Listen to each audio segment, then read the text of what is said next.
Halo Bu Hotma dan teman-teman, di sini kami dari kelompok 2 dari kelas 2 IBM 03. Di sini saya akan memperkenalkan diri terlebih dahulu. Nama saya Margaret Nadia Nolnoni, kelas 11C, absen nomor 26 sebagai pewawancara.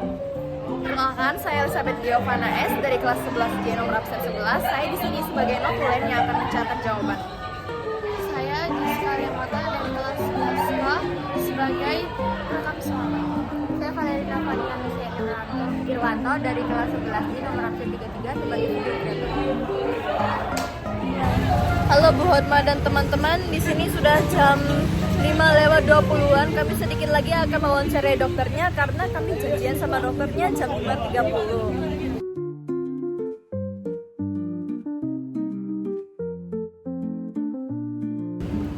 Sekarang kami lagi di dalam poliklinik Panti Rahayu. Sedikit lagi kami akan menemui dengan Dokter Natalia Grisanti.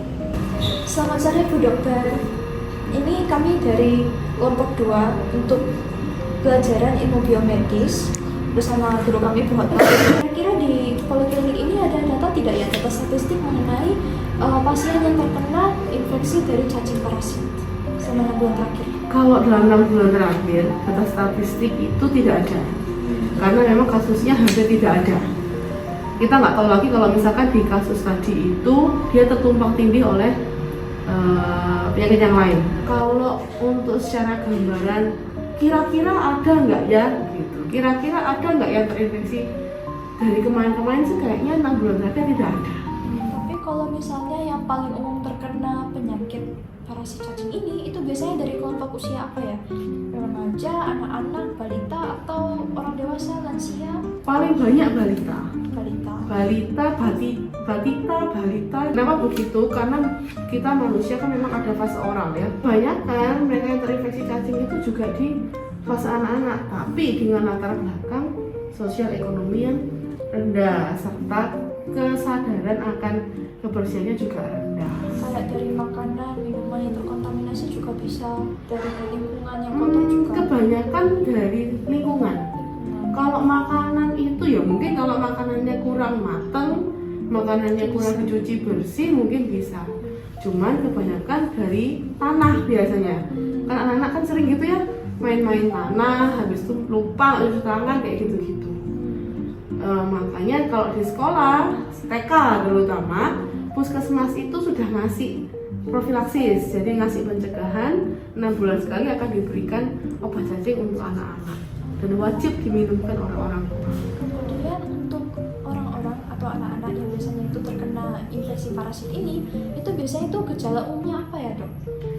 Gejala umum tergantung sama penyebab cacingnya. Kalau di Indonesia yang paling banyak itu ada askaris, ada cacing pita, cacing tambang, sama cacing kremi. Askaris itu dia yang paling banyak menyebabkan penyumbatan di usus. Dari semua cacing ini yang jelas secara umum gambarannya pasien dengan infeksi parasit ini pasti akan anemia, kekurangan darah, pasti akan kekurangan gizi. Anaknya kurus tapi perutnya biasanya gembung besar. Kita ngomong kwashiorkor. Kamu lihat anak-anak di Afrika, nah kayak gitu. Itu gambaran kwashiorkor. Berarti untuk pengobatannya itu tergantung dari jenis cacingnya itu ya. Dan yang paling sering itu cacing askaris ya berarti. Askaris sama kremi kalau di Indonesia. Kalau cacing tambang dia infeksinya nggak di usus, tapi dia lewat kulit. Sehingga kamu bisa melihat bentukan cacing itu di kulit. Kalau cacing pita dia memang dari daging-daging yang kurang matang, terutama daging merah, daging sapi sama daging babi biasanya. Tapi cacing pita ini kebanyakan memang tidak semua di Indonesia, cuman memang banyak ditemukan di luar negeri. Kalau di Korea, Jepang kan mereka suka sashimi ya. Nah itu. Karena daging mentah. Iya, karena daging mentah. Kalau misalkan di Jawa sendiri, terutama di Indonesia, itu banyaknya cacing askaris tadi sama cacing kremi. Karena askaris itu dia telurnya tuh bisa kita hirup. Jadi dia telurnya di paru-paru. Begitu kita batuk keluar kita telan baru dia dewasanya tumbuhnya di usus. Kalau cacing kremi itu biasanya penularannya memang dari daerah anus. Kenapa begitu? Karena kalau malam si cacing itu akan mengeluarkan telur-telurnya itu dekat di anus.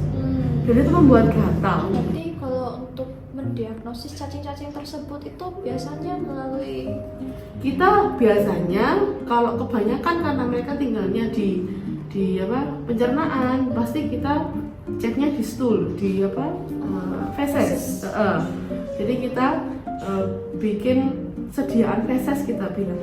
Jadi kita memang harus buat di bawah mikroskop supaya kelihatan. Tapi kalau misalkan pada askaris itu untuk telurnya ya.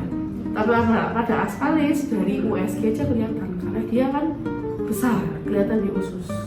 Kalau si cacing kremi, lihat langsung aja udah kelihatan karena kan seperti parutan kelapa di sekitar anus ya, gitu.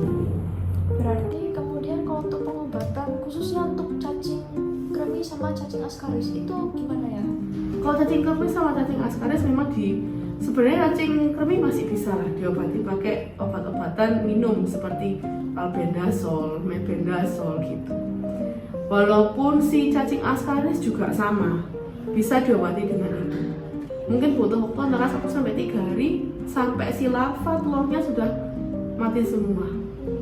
Cuman memang kalau misalkan askaris yang memang dia sudah menyumbat di usus, kita harus operasi, harus dikeluarkan karena nggak mungkin segitu banyak harus dikeluarkan keluarkan alami lewat feses gitu kan ya. Berarti umumnya untuk pengobatan cacing-cacing itu biasanya melalui obat yang di Oral, betul. juga itu albendazole umumnya. Ya, albendazole atau mebendazole gitu. Untuk hampir semua jenis cacing. Hampir semua jenis cacing. Kira-kira kenapa ya dok? Apa karena kandungan dalam obatnya itu kah yang menyebabkan cacingnya? Ya, Gimana ya, dok? karena menurut penelitian hanya obat itu yang bisa membunuh dari fase telur, larva hingga cacing dewasanya. Apa ada kandungan tersendirinya ya dok? Makanya harus dikasih gitu. Enggak sih, dia cuma merusak dinding dari telur, merusak dinding dari larvanya kayak gitu-gitu. Oh, Cuma begitu aja. Jadi kayak ya dipecah, mereka kan terpecah gitu akhirnya ya nggak bisa. Kalau cacing dewasa ya dia mati. kemudian kalau sekarang saya ingin bertanya khususnya untuk cacing pita. Kan cacing pita ini tapi umumnya di luar negeri ya dok. Mm-mm. Nah, cacing pita ini apakah ada perbedaan dalam penanganannya sama cacing-cacing yang biasa di Indonesia yang Sama. Di luar negeri pun juga pakainya itu. Oh, Gitu. Jadi sama aja. cacing pita ini berarti untuk gejala-gejala umumnya juga. Cacing pita sama anemia karena kan dia memang tinggalnya di usus. Dia bentuknya kayak lembaran pita begitu. Cuman kalau misalkan dia dilihat di feses, dilihat di kotoran, dia akan menjadi potongan-potongan. Oh, Jadi bentuknya kayak pita tapi kotak kecil-kecil.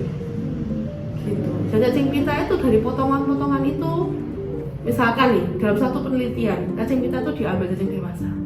Kamu potong, maka dia akan menjadi organisme baru. oh iya. Jadi jadi dia nggak potong terus mati enggak, karena dia bisa jadi organisme tumbuh lagi. Berbanyak. Betul. Kemudian untuk cacing-cacing itu biasanya penanganannya butuh berapa lama ya sampai benar-benar terbebas? Biasanya kalau kita mau maksimalnya di 7 hari dia pasti sudah selesai semua. Oh, Tapi kebanyakan kalau untuk kasus-kasus yang ringan-ringan 1-3 hari udah cukup. itu perlu ada after check up gitu nggak? Enggak sih, habis itu ya pencegahannya ya cukup 6 bulan sekali minum obat cacing. Itu nggak terbatas sama anak-anak loh ya, kita dewasa pun juga perlu seperti itu. Cara tahu benar-benar udah terbebas, benar-benar udah nggak ada telur-telur. Oh, untuk evaluasinya, Iya. ya kita cek lagi fesesnya, kita lihat lagi bawa mikroskop masih ada nggak telurnya.